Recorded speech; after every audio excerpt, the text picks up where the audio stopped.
మొదటి దినవృత్తాంతములు 4వ అధ్యాయం 10వ వచనాన్ని నేను చదువుతున్నాను. యబ్బేజు ఇజ్రాయేలీల దేవుని గురించి మొర్రపెట్టి, నీవు నన్ను నిశ్చయముగా ఆశీర్వదించి నా సరిహద్దులు విశాలపరిచి నీ చెయ్యి నాకు తోడుగా ఉండ దయచేసి నాకు కీడు రాకుండా దానిలో నుండి నన్ను తప్పించుము అని ప్రార్థింపగా దేవుడు అతడు మనవి చేసిన దానిని అతనికి దయచేసెను. ప్రేమగల మా తండ్రి, మీకు వందనాలు. దేవా, నీ జీవపు మాటల్ని మేము ధ్యానిస్తున్నాం. యబ్బేజు ప్రార్థన చేసిన దాన్ని మీరు దయచేశారు అని అయ్యా మేము వింటా ఉన్నాం. ఏ విధంగా దయచేశారో, ఏమిచ్చారో మేము ధ్యానిస్తుంటుండగా మాకు సహాయం చేసి మీరు మహిమ పొందుమని యేసు నామమున ప్రార్థిస్తున్నాను తండ్రి, ఆమేన్. యబ్బేజు నిజంగా దేవుడు తన దగ్గరకు వచ్చి ఆగిపోయేటటువంటి మంచి గుణ లక్షణాలని ఆయన కలిగి ఉన్నాడు కాబట్టి కుటుంబంలో స్థిరంగా ఉన్నాడు. దేవునికి స్తోత్రం. కీడు చేసే గుణం లేదు. ఆయన మొదటి ప్రేమను కలిగి ఉన్నాడు. దేవునికి స్తోత్రం. వాళ్ళ మేలు కోరేటటువంటి మంచి మనసు కలిగి ఉన్నాడు కాబట్టి యబ్బేజు ప్రార్థన చేయగానే దేవుడు ఆగి, మొట్టమొదటి మనం చూసాము, నీవు నన్ను ఆశీర్వదించితే, కంపల్సరిగా నీవు నన్ను ఆశీర్వదించి అంటాడు. అయితే ఆయన కోరుకున్నటువంటి ఆశీర్వాదం, దేవుడిచ్చిన ఆశీర్వాదం ఏంటి అంటే, బైబిల్లో మనం చూస్తే భక్తుల యొక్క జీవితాన్ని మనం చూసాం. యాకోబు కావచ్చు, డేవిడ్ కావచ్చు, దావీదు కావచ్చు, మరియ కావచ్చు, అపొస్తలుడైన పౌలు కావచ్చు, వాళ్ళు ఆత్మ సంబంధమైన దాన్ని కోరుకున్నారు. వాళ్ళకి అన్ని సమృద్ధిగా ఉన్నా కూడా కోరుకున్నది ఏంటి? ఆత్మ సంబంధమైన దాన్ని, దేవుని సంబంధమైన దాన్ని కోరుకున్నాడు. అంటే ఒక మనిషికి దేవుని సంబంధమైనటువంటి జీవితం, ఆత్మ సంబంధమైన జీవితం, అది మనకు నిజమైన ఆశీర్వాదం. రెండవదిగా ఏమడిగాడంటే, నా యొక్క సరిహద్దులను విశాలపరచుమని. దేవునికి స్తోత్రం. సరిహద్దు విశాలపరచబడటం అంటే ఏంటి? ప్రకాష్ ఉన్నాడు, ఆయనకి పెళ్ళయింది, భార్య పిల్లలు, ఆ పిల్లలు పెరిగారు, మళ్ళీ వాళ్ళకి పెళ్ళిళ్ళు అయినాయి. అలా సంతానం అలా విస్తరించుకుంటూ పోతూ ఉంటే, ప్రకాష్కి ఇప్పుడు సోన్పేటలోకి ఇల్లు ఉందనుకోండి, దేవునికి స్తోత్రం, పిల్లలయ్యారు, మళ్ళీ వాళ్ళకు ఇల్లు, అలా అలా అలా వాళ్ళ సరిహద్దు ఏమవుద్ది? విశాలపరచబడుద్ది. యబ్బేజు చేస్తున్నాడు ఏంటంటే, అయ్యా నా కుటుంబం యొక్క సరిహద్దులు విశాలపరచబడాలి. దేవునికి స్తోత్రం. నిజంగా యబ్బేజు చేసినటువంటి ప్రార్థనను బట్టి దేవుడు ఏ విధంగా ఆయన సరిహద్దులను విశాలపరిచాడు అనేది మనం చూస్తే, ఆదాము నుంచి సొలొమోను దాకా, నేను మీకు ఏం చెప్పట్లేదు, కన్ఫ్యూజ్ అవుతారని, సమయం దొరికితే దాన్ని ఎక్స్ప్లెయిన్ చేస్తాను. ఇజ్రాయెల్ ప్రజలు ఐగుప్తు నుంచి వచ్చి కనాను దేశాన్ని స్వతంత్రించుకుంటున్నారు. అలా స్వతంత్రించుకుంటున్నప్పుడు వాస్తవంగా వాళ్ళు ఏం చేశారంటే, దేవుడు వాళ్ళకి ఏం చేశాడు? న్యాయాధిపతులను ఇచ్చాడు, అవునా? వాళ్ళు ఏం చేశారంటే, ఇదంతా అట్లా కాదయ్యా, వేరే వాళ్ళకి రాజులు ఉన్నారు, మాకు కూడా రాజు కావాలి అంటే, దేవునికి అధికారం కింది నుంచి బయటకు వచ్చేసి మాకు ఒక రాజు కావాలన్నప్పుడు ఫస్ట్ రాజుగా బెన్యామీను గోత్రం నుంచి సౌలునిచ్చాడు. దేవునికి స్తోత్రం. అయితే మనుషులు కాబట్టి తప్పిపోతూ ఉంటారు. కాబట్టి వాళ్ళు మనుషులను రాజులుగా కోరుకున్నప్పటికీ కూడా దేవుడు ఏం చేశాడంటే, ప్రవక్తలను ఇచ్చి వాళ్ళు తప్పిపోతున్నప్పుడల్లా సరి చేసుకుంటూ నడిపించాడు. దేవునికి స్తోత్రం. అయితే ఈ ఇజ్రాయేలు 12 గోత్రాల ప్రజలకి దేవుడు కనాను దేశం ఇచ్చాడు. దేవునికి స్తోత్రం.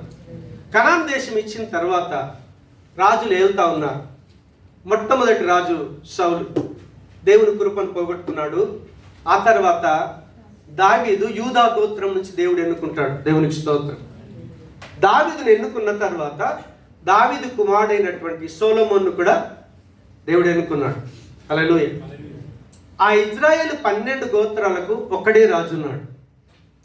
కానీ ఎప్పుడైతే సొలొమోను దేవుడు బహుగా ఆశీర్వదించాడు, దేవుడు తను ఎంతో చక్కటి జ్ఞానం ఇచ్చాడు, తను వృద్ధాప్య సమయానికి వచ్చేసరికి అన్యులను పెళ్లి చేసుకున్నాడు. కాబట్టి భార్య మీద ప్రేమ ఉన్నప్పుడు ఏం చేయాలి?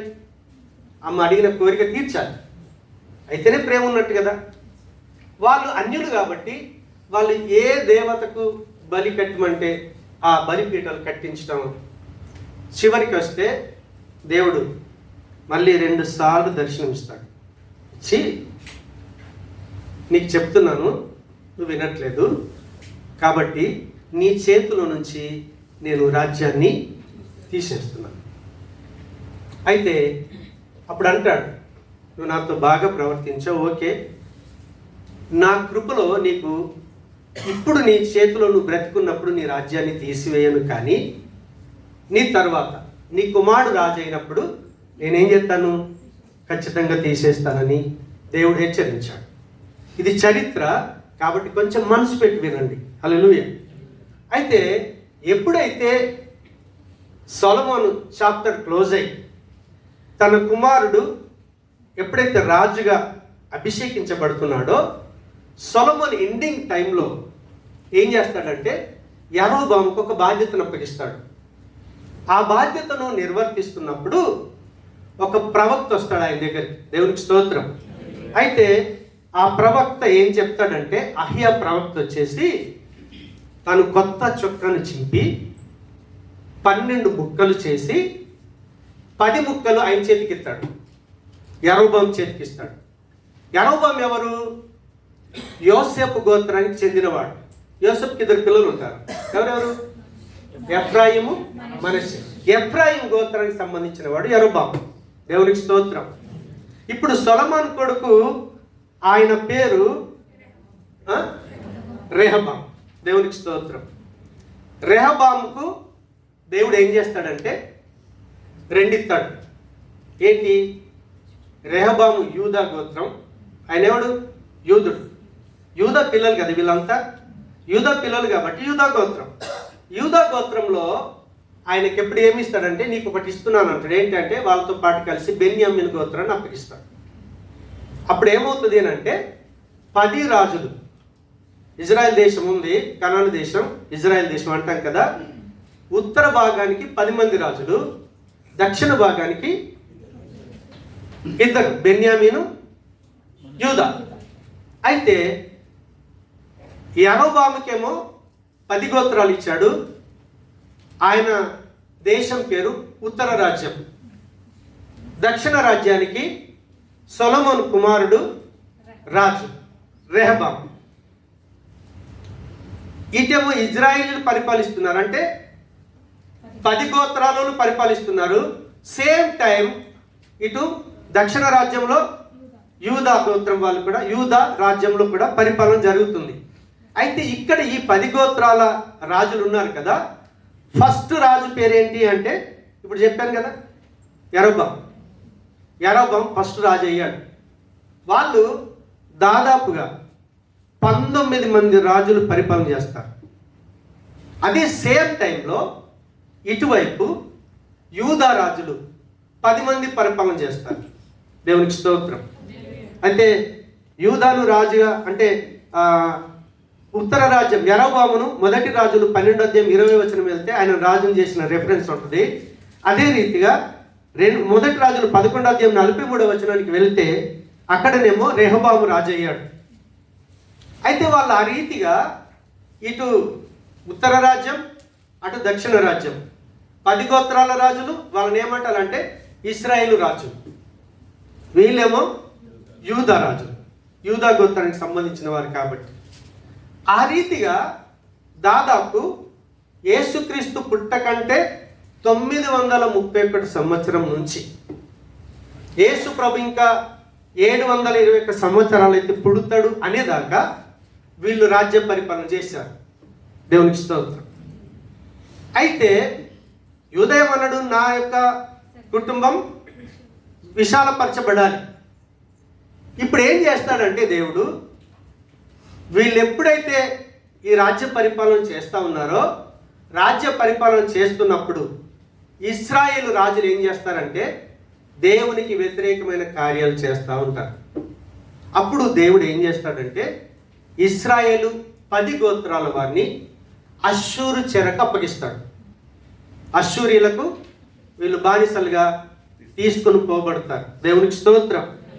2 రాజులు 17వ అధ్యాయం 23వ వచనానికి వెళ్తే అక్కడ మనకు కనిపిస్తుంది, అష్షూరీయుల చెరకు వాళ్ళను అప్పగించేస్తాడు. ఈ 10 గోత్రాల వారిని అష్షూరు చెరకు అప్పగించిన తరువాత మళ్ళా 129 సంవత్సరాలు వీళ్ళు యెరూషలేములో యూదా రాజులు పరిపాలన చేస్తారు. ఆ యూదా రాజుల్లో మొదటి రాజు ఎవరు అని అంటే, మొదటి రాజు హిజ్కియాతో స్టార్ట్ చేస్తాడు. లాస్ట్ రాజు సిద్కియా. 8 మంది రాజులు. ఒకవేళ వీలుంటే నేను మీ రాజుల పేరు రాసుకుంటానంటే చెప్తాను, కానీ అది మీకు ఇప్పుడు జీర్ణం కాదు కాబట్టి నేను మైనస్ చేస్తున్నాను దాన్ని. హల్లెలూయా. అయితే ఆ 8 మంది రాజుల్లో లాస్ట్ సిద్కియా రాజు పరిపాలన వచ్చేసరికి ఏమవుతుంది అంటే, వాళ్ళు కూడా ఈ ఇజ్రాయిల్ 10 గోత్రాలు ఏ పని చేసిండ్రో అదే పని చేస్తారు. మళ్ళీ వీళ్ళు కూడా ఏం చేస్తారు? అగ్నిగుండం దాటించడం, దేవతలకు బలిపీఠాలు కట్టడం, సరాసరి తీసుకొచ్చి యెరూషలేము గుడిలోనే అన్ని కార్యక్రమాలు చేస్తారన్నమాట. అప్పుడు దేవుడు ఏం చేస్తాడంటే, బబులోనుకు వీళ్ళను చెరగా అప్పగిస్తాడు. హల్లెలూయా. ఎప్పుడైతే బబులోనుకు చెరగా అప్పగిస్తాడో 70 సంవత్సరాలు బబులోను దేశానికి వాళ్ళు చెరగొనపోబడతారు. దేవునికి స్తోత్రం. అయితే వీళ్ళు చెరగొనపోయిన తరువాత, హల్లెలూయా, దేవుడు ఏం చేస్తాడంటే యూదా గోత్రంలో ఉన్నటువంటి కొంతమందిని యెరూషలేములో దేవుడు స్థిరపరుస్తాడు. ఒకసారి మత్తయి సువార్త 1వ అధ్యాయం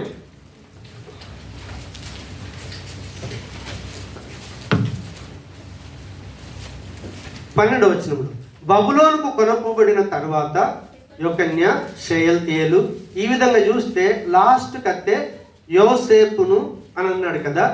యోసేపు దాకా ఆ యూదా గోత్రపులందరూ కూడా అక్కడే ఉన్నారు.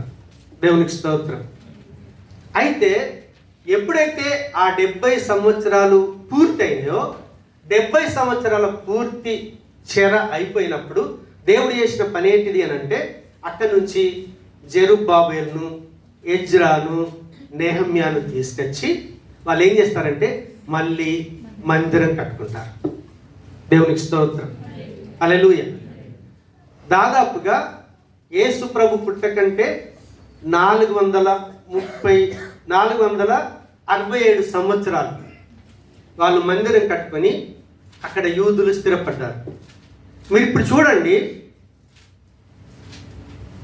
ఇజ్రాయేలు 12 గోత్రాల నుంచి రూబేన్ కావచ్చు, లాస్ట్ దాకా బెన్యామీన్ గోత్రం కూడా మనం వినం. ఎక్కడ వెళ్ళినా మీరు ఇజ్రాయెల్ దేశం వెళ్ళకండి, యూదులు యూదులు యూదులు యూదులు యూదులు అనే మాటనే వినిపిస్తుంది. రాజుల తర్వాత ఎస్తేరు గ్రంథం ఉంది కదా, మీరు ఎస్తేరు గ్రంథం చదవండి. అక్కడ యూదుల పేరినంత తప్ప వేరే వాళ్ళ పేరు వినపడదు. దేవునికి స్తోత్రం. హల్లెలూయా. ఇప్పుడు చూడండి, యెబెజు ఏమని ప్రార్థన చేశాడు? 12 గోత్రాల నుంచి 11 గోత్రాల అడ్రస్ లేదు. అష్షూరుకి చెనుకుపోయింది కదా ఇజ్రాయెల్ 10 గోత్రాలు, వాళ్ళు తిరిగి వచ్చిన దాఖలాలు కూడా లేవు. దేవుడు సమకూరుస్తాడు వాళ్ళందరినీ కూడా. కానీ ఇప్పటి వరకు యెరూషలేము దేశంలో నివాసం చేస్తున్నది ఎవరు అని అంటే యూదులు మాత్రమే. అట్లా యెబెజు చేసిన ప్రార్థనను బట్టి దేవుడు ఏం చేశాడంటే యూదాని ఎన్నుకొని ఆ యూదా గోత్రంలో ఉన్నటువంటి వాళ్ళనే, ఇప్పుడు మనం మత్తయి సువార్త 1వ అధ్యాయం చూస్తే 2వ వచనంలో, అబ్రహాము ఇస్సాకును కనెను, ఇస్సాకు యాకోబును కనెను, యాకోబు యూదాను అతని అన్నదమ్ములను కనెను. 3వ వచనంలో, యూదా తామారు నందు. అక్కడ ఎవరి గోత్రం రాయబడ్డదంటే ఓన్లీ యూదా గోత్రం మాత్రమే లిస్టులోకి వచ్చింది. అంటే యెబెజు చేసిన ప్రార్థన విని అతను మనవి చేసిన దానిని అతనికి దయచేసేను అన్నాడు కదా. ఇప్పుడు మనం కళ్ళతో చూస్తున్నది ఏంటి అంటే అక్కడ యూదుల చరిత్రని చూస్తాం తప్ప మిగతా వాళ్ళ చరిత్ర మనకు కనబడదు. దేవునికి స్తోత్రం. హల్లెలూయా. ఇప్పుడు మీకు అర్థమైంది కదా, నా సరిహద్దులను విశాలపరచు అంటే దేవుడు విశాలపరచాడు. హల్లెలూయా. 3వది ఏమడిగాడు? నీ చెయ్యి నాకు తోడుగా ఉండ దయచేసి. నీ చెయ్యి నాకు తోడుగా ఉండ దయచేయమని అన్నాడు. నీ చెయ్యి తోడుగా ఉండటం అంటే ఆయన మనతో ఆయన ప్రజెన్స్ ఉండటం, ఆయన మనకు అటాచ్మెంట్లో ఉండటం, అంతే కదా. దేవుడికి చేతి ఉందా? కనిపిస్తుందా? ఆత్మస్వరూపుడు కదా. ఆయన కార్యాలు మన జీవితంలో జరుగుతున్నప్పుడు మనం చేతులతో చేస్తాం కాబట్టి చేతులు అడుగుతా ఉన్నాడు, అవునా కదా. ఇప్పుడు అసలు క్వశ్చన్ ఏంటంటే, యాబేజు ఏమి అడిగాడు? నీ చేయి నాకు తోడుండాలి, నువ్వు నన్ను ఆశీర్వదించాలి, అంటే నీతో నాకు రిలేషన్ కావాలి, ఆత్మ సంబంధమైన జీవితం. రెండవది, ప్రపంచంలో నా గోత్రం ఏం కావాలి? విశాలపరచబడాలి. 2 చేశాడు. మూడవది చూడండి, ఆయన కోరిక ఎంత ఎక్సలెంట్గా ఉంటుంది అంటే, నీ యొక్క చేతు నాకు తోడుగా ఉండాలి, నీ హస్తం నాకు తోడుగా ఉండాలి. మూడవ కోరిక ఎంత ఎక్సలెంట్ అంటే, ఆ కోరిక ఆది కాండం నుంచి ప్రకటన దాకా లింక్ ఉందని. సరే, ఫస్ట్ క్వశ్చన్ ఏంటంటే, ఫస్ట్ మనిషి దేవుడు కలిసిన సందర్భం ఎక్కడుంది?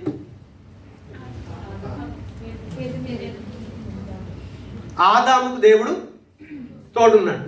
మీరు బాగా వినండి, ఇది చరిత్ర, బైబిల్ కథల పుస్తకం కాదు.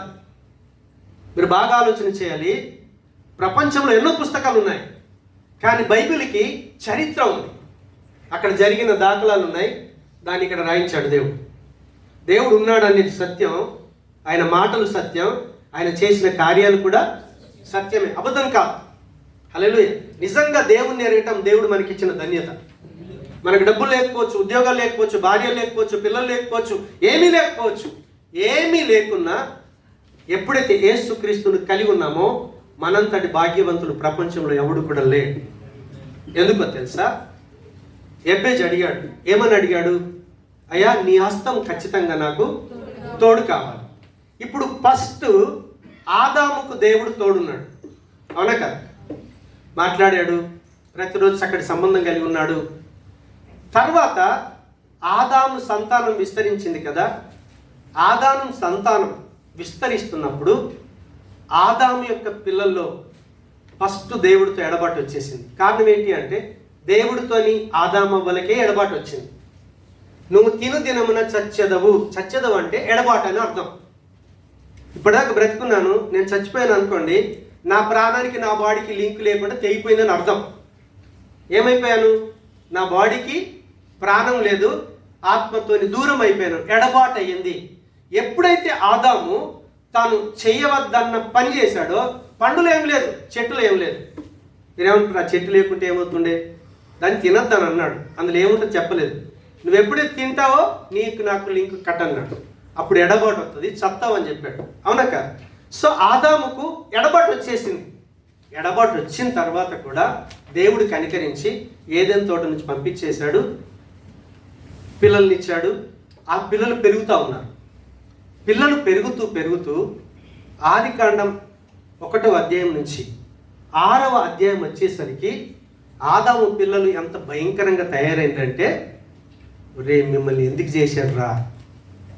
ఎవరైనా తల్లిదండ్రులు ఈ సిచ్యువేషన్కి వస్తారు, వాళ్ళు చేసే చెడ్డ పనులను బట్టి నేను ఎందుకు కన్నానరా బాబు అని తల కొట్టుకున్న దినాలు ఉన్నాయి. సేమ్ అదే సిచ్యువేషన్ దేవుడు ఎప్పుడైతే ఎడబాటు అయ్యాడో, ఎడబాటు అయిన తర్వాత ఆదికాండం 6వ అధ్యాయంలోకి వచ్చేసరికి దేవుని పిల్లలు, ఆదాము పిల్లలు ఎలా తయారైపోయారంటే, అసలు మనం మాట్లాడుకోవటానికి కూడా సంస్కారం అనిపించదేమో, అంత భయంకరమైన పాపంలోకి వెళ్ళారు. అప్పుడు ఆదికాండం 6వ అధ్యాయం 8 అనుకుంటాను, ఆ ప్రజలందరిట్లో చూస్తే కేవలం నోవాహు ఒక్కడే. దేవునికి స్తోత్రం.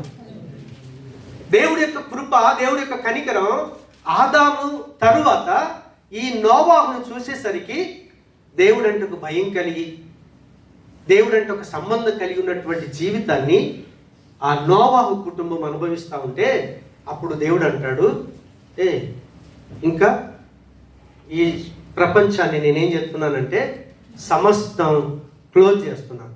దేవునికి స్తోత్రం.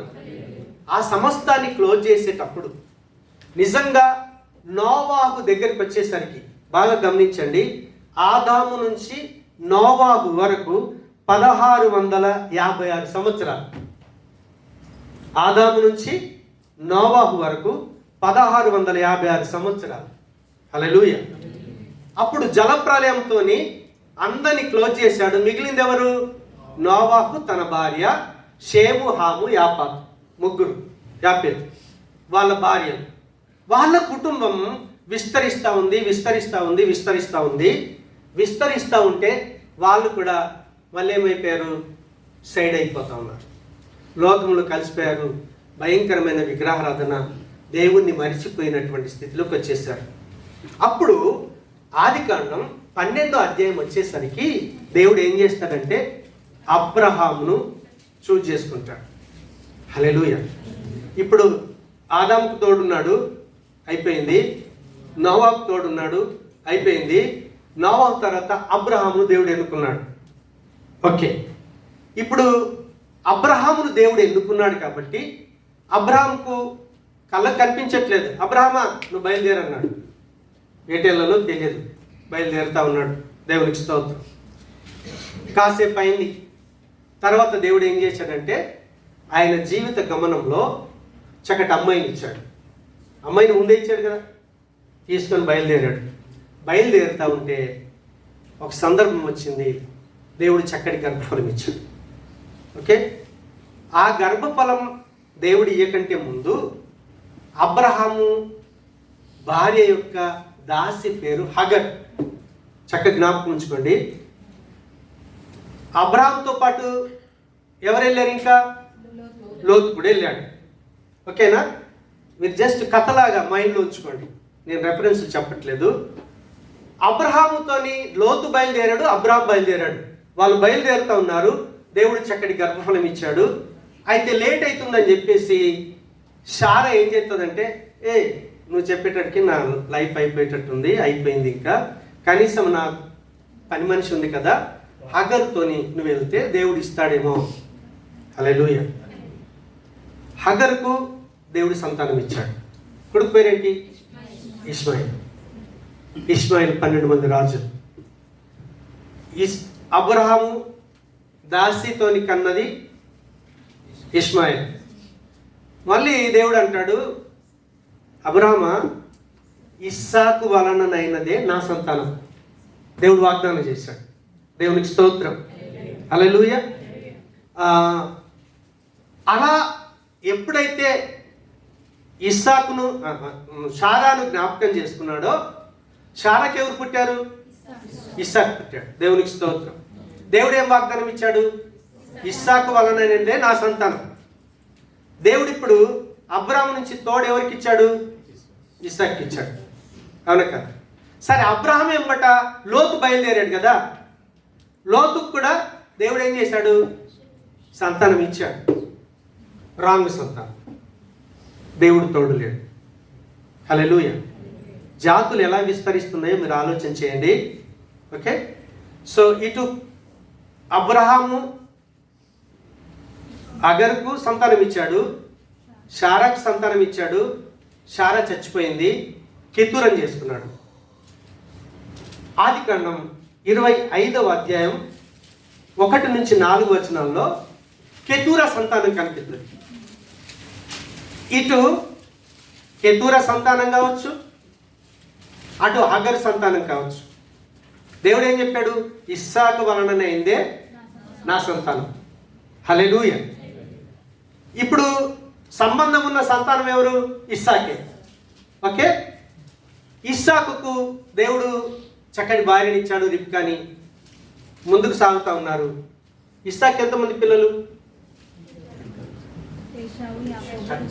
వాళ్ళని అడుగుతున్నాను కదా, బైబిల్ చదువుతున్నారు, వాళ్ళు జవాబు చెప్పాలి. ఏశావు, యాకోబు. దేవునికి స్తోత్రం. ఏశావు అవుట్, ఆ వికెట్ అవుట్. ఎందుకంటే దేవుడే అంటారు, ఆడిచ్చే జ్యేష్ఠత్వం ఏంటి, ఆ జ్యేష్ఠత్వంతో నాకేం పనిరా బాబు, ఆకలి అవుతుంది, చచ్చిపోతున్నాను అని దేవుని ఏం చేశాడు? వేస్ట్ అనుకున్నాడు. దేవుని ఏమనుకున్నాడు తెలుసా? దేవుడు ఎప్పుడు వేస్ట్ కాదు. హల్లెలూయా. ఆహారమే ముఖ్యం అనుకుంటున్నాడు. ఎందుకంటే మనం కూడా అనుకుంటాం కదా, ఇప్పుడు డబ్బు ఉంటేనే చాలు, తినేది ఉంటేనే చాలు, ఇప్పుడు అవసరం వెళ్తే చాలు అని అనుకుంటాం. సేమ్ అదే రేంజ్లో ఏశావు కూడా. ఏశావు ఏం చేశాడు? ఆకలేసింది, చాప్టర్ అవుట్ అయిపోయాడు. తర్వాత మిగిలింది ఎవరు? యాకోబు. దేవునికి స్తోత్రం. ఇప్పుడు దేవుడు యాకోబుకు ఎంతమంది పిల్లలు ఇచ్చాడు? దీనా నో ప్రాబ్లం, లిస్ట్లో ఇవ్వడు ఎక్కువ మాట. దీనా ఎప్పుడు పుట్టింది కూడా రాయడు బైబిల్లో. కాకపోతే దీనా ఆ సిటీ చూడటానికి వెళ్ళిందని చెప్పి రాస్తాడు తప్ప దీనాన్ని ఎప్పుడు కన్నది అనేది అక్కడ రాయలా. దేవునికి స్తోత్రం. అయితే ఫస్ట్ రూబెన్ ఇచ్చాడు, రూబెన్ గోత్రం. తర్వాత షిమ్యోన్ ఇచ్చాడు, లేవిని ఇచ్చాడు, యూదాని ఇచ్చాడు. తర్వాత ఏం జరుగుద్ది అంటే ఇటు రాహేల్ ఏం చెప్తుంది, ఏమయ్యా నువ్వు నాకు సంతానం ఇత్తలేవు, కనీసం నా దాసి ఉంది, దాసితో వెళ్ళన్నప్పుడు దాసికి దేవుడు 2 పిల్లలు ఇచ్చాడు. దేవునికి స్తోత్రం. అయితే ఆ దాసి బిల్హా కన్న పిల్లలు దాను, నప్తాలి. ఇటు ఈసీ న్యూస్ సరికి లేయా కనిపించింది, నేను తక్కువనా, నా దాసితోనే వెళ్ళాను అనేసరికి ఆమె కూడా జిల్ఫా కన్నది గాదును, ఆషేర్ను కన్నది. ఆ తర్వాత మళ్ళా ఓపికతో దేవుని అడుగుద్ది లేయా, ప్రభా చూడు అని అన్నప్పుడు వాళ్ళు ఏమిస్తాడు, ఇశ్శాకారును జెబులూను ఇచ్చాడు. ఇక లాస్ట్కి రిబ్కాను జ్ఞాపకం చేసుకున్నాడు, రాహేలు జ్ఞాపకం చేసుకొని ఎవరినిచ్చాడు, యోసేపునిచ్చాడు. వాళ్ళు ప్రయాణంలో ఉన్నప్పుడు బెన్యామీను పుడతాడు. ఆ బాధతో తను చచ్చిపోద్ది. 12 మంది పిల్లలు, అవునా కదా. ఇప్పుడు ఈ 12 మందిలో నుంచి యబ్బేజు ఏం ప్రార్థన చేశాడు, ప్రభా నా గోత్రం, అవునా కదా, నువ్వు నా గోత్రానికి నువ్వు తోడుండాలి. ఆదాం పోగొట్టుకున్నాడు, తర్వాత నోవా పోగొట్టుకున్నాడు, తర్వాత స్టెప్ అబ్రహాం సంతానంలో నుంచి ఓన్లీ ఇస్సాకు కలిగి ఉన్నాడు సంబంధం. ఇస్సాకు సంతానం నుంచి ఓన్లీ యాకోబు కలిగి ఉన్నాడు. యాకోబు సంతానంలో వీళ్ళు ఎప్పుడైతే 12 గోత్రాలు యెరూషలేము ఇచ్చి చక్కటి దేశం ఇచ్చిన తర్వాత వాళ్ళు భయంకరమైనటువంటి విగ్రహారాధనలు పడిపోయి తప్పిపోతే యబ్బేజు చేసిన ప్రార్థనను బట్టి యూదా గోత్రాన్ని దేవుడు ఎన్నుకున్నాడు. హల్లెలూయా. ఇప్పుడు మీరు మత్తయి సువార్త ఈ 1వ అధ్యాయంలోకి వెళ్ళి మనం అబ్రహాము దగ్గర నుంచి లాస్ట్ యోసేపు 16వ వచనం దాకా మనం చదివితే ఇక్కడ 3వ వచనంలో యూదా తామారు నందు అన్నాడు కదా, ఆడికెళ్ళి యూదా గోత్రం స్టార్ట్ అయ్యి యోసేపు దగ్గరకు వచ్చిన తరువాత యేసు ప్రభుల వారు యోసేపు మరియలకు పుట్టాడు. హల్లెలూయా. అయితే ఆదాము ఏం చేశాడు, దేవుని దూరం చేసుకున్నాడు, అవునా కదా, ఆయన సంతానం దూరం చేసుకున్నాడు. తర్వాత నోహును ఎన్నుకున్నాడు, వాళ్ళ సంతానం దూరం చేసుకున్నారు. ఆ తర్వాత అబ్రహామును ఎన్నుకున్నాడు. అబ్రహాము సంతానంలో అగరు పిల్లలు పోగొట్టుకున్నారు, ఇటు కెతూర పిల్లలు పోగొట్టుకున్నారు. లోతు భార్య, లోతు కుటుంబం కూడా దేవుణ్ణి పోగొట్టుకున్నారు. చివరికి ఇస్సాకుకు దేవుడు భాగ్యం ఇచ్చాడు. ఇస్సాకు పిల్లలలో ఏశావు పోగొట్టుకున్నాడు, యాకోబు కొట్టుకున్నాడు. యాకోబు ఎప్పుడైతే సంబంధం కలిగి ఉన్నాడో ఆయన అడిగాడు, అందుకే యబ్బోకు రేవు దగ్గర, ఈ భార్య ఈ పిల్లలు ఇది నిజమైన ఆశీర్వాదం కాదు, నువ్వు నాకు కావాలని కోరుకున్నాడు. తన ఆ తాత చేసినటువంటి ప్రార్థన జీవితాన్ని ఈ యబ్బేజు ఏం చెప్తాడంటే, అన్నాడు మా తాత యాకోబుకు నువ్వు తోడున్నావు కదా, ఇప్పుడు నాకు కూడా నీ తోడు కావాలి. దేవునికి స్తోత్రం. హల్లెలూయా. అందుకే మనం అక్కడ చూస్తే ఒకసారి ఆదికాండం 28:15 వచనం త్వరగా నేను చెప్పి ముగిస్తాను.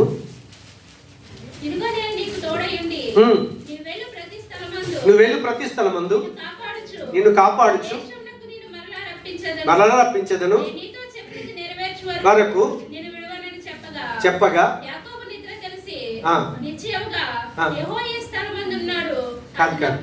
నేను నీకు తోడై ఉండి అంటాడు కదా, ఇదిగో నేను నీకు తోడై ఉంటానని దేవుడు వాగ్దానం చేశాడు, అవునా కదా. అందుకే యెషయా ప్రవక్త కూడా యాకోబు గురించి ఏం చెప్తాడంటే, యాకోబు పత్రిక 41వ అధ్యాయం 8-10 వచనాల దాకా చదివితే అక్కడ యాకోబుకు తోడున్నాను అంటాడు. ఇదే మాట యబ్బేజు ఎప్పుడైతే ప్రార్థన చేశాడో తన సహోదరులలో లాస్ట్ యోసేపు వచ్చాడు కదా, మరియని పెళ్లి చేసుకున్నాడు కదా, మరియని పెళ్లి చేసుకున్న తర్వాత యేసు ప్రభుల వారు ఆ మరియ గర్భంలో యోసేపు కుమారుడిగా వచ్చాడు. అందుకే యేసు ప్రభు ఏం పేరు పెట్టుకున్నాడంటే ఇమ్మానుయేలు. ఒకసారి మత్తయి సువార్త 1వ అధ్యాయం ఆ మాట చదువుదాం. 22వ వచనం 23వ వచనం. ఇదిగో కన్యక గర్భవతి అయి కుమారుని కనును,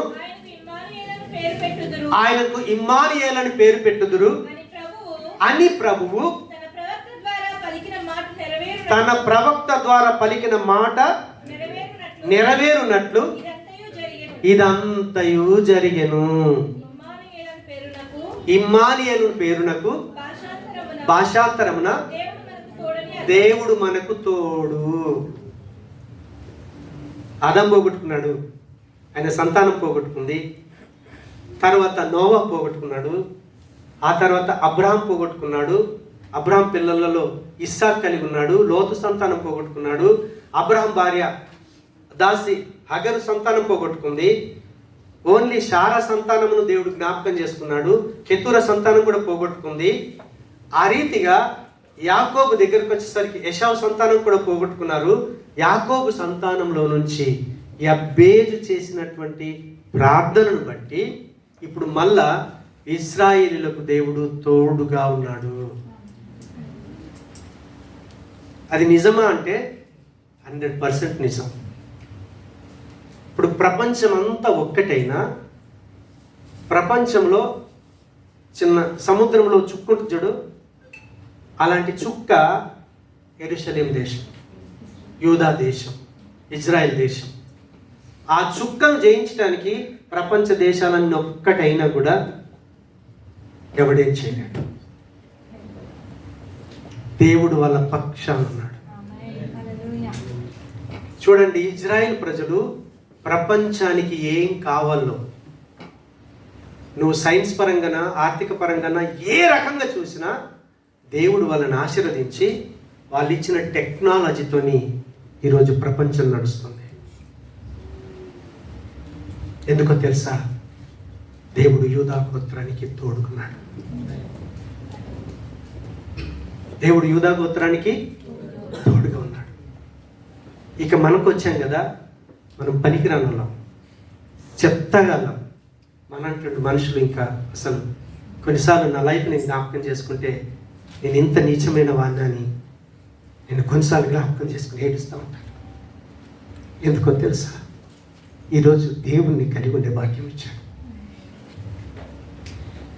యూదులతో సమానమైన స్థానాన్ని పనికిరాని మనకి ఇచ్చాడు దేవుడు. అందుకే ఇజ్రాయేలు నీ భాగ్యం ఎంత గొప్పదంటాడు. ఈరోజు యూదా గోత్రంలో పుట్టినటువంటి యేసు ప్రభును నమ్మితే యూదులకు తోడున్న దేవుడు ఈరోజు మనకు తోడున్నాడు. అందుకే క్రైస్తవ జీవితం ఎంత శ్రేష్టమైందో మీకు అర్థం కాక సన్నిధికి దూరం అవుతుంటారు, సన్నిధి నిర్లక్ష్యం చేస్తూ ఉంటారు, ప్రార్థన నిర్లక్ష్యం చేస్తూ ఉంటారు, దేవుని మాటలు చదవాలంటే నిర్లక్ష్యం చేస్తూ ఉంటారు. కారణం ఏంటో తెలుసా? మనకిచ్చిన శ్రేష్టమైన భాగ్యం ఎంత గొప్పదో తెలియనప్పుడు దాన్ని మనం నిర్లక్ష్యం చేస్తాం. యబ్బేజు ప్రార్థన, యూదా గోత్రంలో సృష్టికర్త అయిన దేవుడు దిగి రావాల్సి వచ్చింది. ఆయన ప్రార్థనకు దేవుడు ప్రతిఫలం ఇచ్చాడు. ఈరోజు ప్రపంచం అంతా కూడా తర్వాత కీడు నుంచి తప్పించన్నప్పుడు ఎండింగ్ ఏంటో నేను నెక్స్ట్ వారం చెప్తాను. దేవుడికి స్తోత్రం. ఇప్పుడు చూడండి, దేవుడు యూదా గోత్రమును విశాలపరిచాడు కదా. ఈరోజు మనం యేసుప్రభుని నమ్ముకున్నందుకు యబ్బేజుకు చేసినటువంటి అదే కార్యం మనకు కూడా చేస్తాడు. మన కుటుంబాలను విస్తరింపజేస్తాడు, మన సరిహద్దులను విశాలపరిచే దేవుడు ఆయన. హల్లెలూయా. అందుకే ఒక క్రైస్తవుడు ఆర్డినరీ మనిషి కాదు. ఏది లేదని దిగులు పడవలసిన అవసరం లేదు. ఎందుకో తెలుసా? నీ దేవుడు యబ్బేజు గోత్రమును విశాలపరిచిన దేవుడు ఈరోజు పనికిరాని మనల్ని కూడా విశాలపరిచే దేవుడిని కలిగి ఉన్నాం మనం. యబ్బేజు కుటుంబముకు యూదా గోత్రానికి తోడున్న దేవుడు ఈరోజు మనకు తోడున్నాడు. మనం భాగ్యవంతులమా కాదా? ఆలోచన చేయి. అందుకే నా లైఫ్లో నేను యేసు ప్రభువును నమ్ముకున్న నాటి నుంచి ఈ రోజు వరకు ఏ సండే ప్రేయర్ పోగొట్టుకోలేదు. ఆరోగ్యం బాగలేకపోతే అక్కడ ప్రార్థన, ప్రభా నువ్వేమన్నా చెయ్యి, అక్కడ నిలబడి చచ్చిపోయినా సరే ఈరోజు నేను నీ సన్నిధిలో అడుగు పెట్టాలి. కేవలం మా లైఫ్లో మా ఫస్ట్ పాపకి ఆరోగ్యం బాగలేనప్పుడు నీలోఫర్ హాస్పిటల్లో ఉండిపోయాం. సండే వచ్చింది, పాపను అక్కడ విడిచిపెట్టాం. ప్రభా నీ సముఖానికి వెళ్ళాలి. ఆ ఏరియా అంతా తిరిగాం, చర్చ్ దొరకలేదు. ఒక దగ్గర శిలువ కలిగిన బిల్డింగ్ కనిపించింది, అక్కడ మోకరించి ప్రార్థన చేసుకుని వచ్చాం. ఆ రోజు చర్చ్ దొరకలేదు. మాకు దేవుని విలువ తెలిస్తే, దేవుడు నీకు ఇచ్చిన ఔన్నత్యం తెలిస్తే దేవుణ్ణి విడిచి బ్రతకలేం, సన్నిధి మానలేము. మనం ఎంత భాగ్యవంతులమో తెలుసుకోలేక దేవుణ్ణి నిర్లక్ష్యం చేస్తూ ఉన్నాం. కనీసం ఈ రోజైనా నిర్లక్ష్య భావాన్ని విడిచిపెడదాం. దేవుడి కంటే ఎవరు ఎక్కువ కాదు, బంధువులు ఎక్కువ కాదు, మిత్రులు ఎక్కువ కాదు, ఎవరు ఎక్కువ కాదు. మార్తలాగా కాకుండా మరియలాగా ఆయన సన్నిధిని కోరుకుందాం, ఆయన సన్నిధిలో వాలిపోదాం. మనం ఒక నిబంధన చేసుకుంటే దేవుడు 100% నీ నుంచి ఆ ఆశీర్వాదం తొలగిపోకుండా ఆశీర్వదించే దేవుడు మనతో ఉన్నాడు. ఆయన అప్పగించుకుందాం, ప్రార్థన చేసుకుందాం. ప్రభా, యబ్బేజు జీవితాన్ని ధ్యానించడానికి మాకు భాగ్యం ఇచ్చావే. నిజంగా నమ్మదగిన దేవుడు. యబ్బేజులున్న మంచి గుణ లక్షణాలని చూసి ఆయన అడిగినటువంటి ఆశీర్వాదం మీరు ఇచ్చారు. నిన్నే కోరుకున్నాడయ్యా. నీ చేత తన సరిహద్దులు విశాలపరచబడాలని కోరుకుంటే యూదా గోత్రాన్ని ఆ యెరూషలేం పట్టణంలో స్థిరపరిచావు. ఎక్కడ వెళ్ళినా యూదుల మాటనే తప్ప వేరే గోత్రం పేరు మేము వినట్లేదు. ప్రభా, నిజంగా నువ్వు ఆశీర్వదిస్తే అది ఎన్నటికి ఆశీర్వాదకరంగా ఉంటుంది. అలాంటి ఆశీర్వాదం మేము పొందుకునాలి. యబ్బేజు యొక్క గోత్రమును విశాలపరిచిన దేవుడవు ప్రభా, మమ్మల్ని కూడా మీరు విశాలపరచండి, మా సరిహద్దులను విశాలపరచండి. దేవా, యబ్బేజు గోత్రానికి తోడున్న దేవుడవు. ఈరోజు యబ్బేజు గోత్రంలో పుట్టినటువంటి క్రీస్తును, యూదా గోత్రికుడైనటువంటి, యూదా సింహమైనటువంటి ప్రభువును మేము ఎరుగుట కొరకు మా హృదయాలను తెరిచి, మా మనోనేత్రాలను తెరిచి ఈరోజు ప్రభువును రక్షకుడిగా, విమోచకుడిగా, దేవుడిగా అంగీకరించే మనసిచ్చి అయ్యా మమ్మల్ని కూడా మీరు జ్ఞాపకం చేసుకొని మీకు విరుద్ధమైన జీవితం జీవిస్తుంటే శత్రువులుగా శిక్షించవలసినటువంటి స్థానంలో నీ పిల్లలుగా జీవించే భాగ్యం ఇచ్చావు. నిజంగా ఈరోజు మాకు కూడా తోడున్నందుకు మీకు వేల వేల కృతజ్ఞతాస్తుతులు చెల్లిస్తూ యేసు నామమున ప్రార్థిస్తున్నాము తండ్రి. ఆమేన్. ఆమేన్. హల్లెలూయా. లేచి సందరం లేచి నిలబడదాం.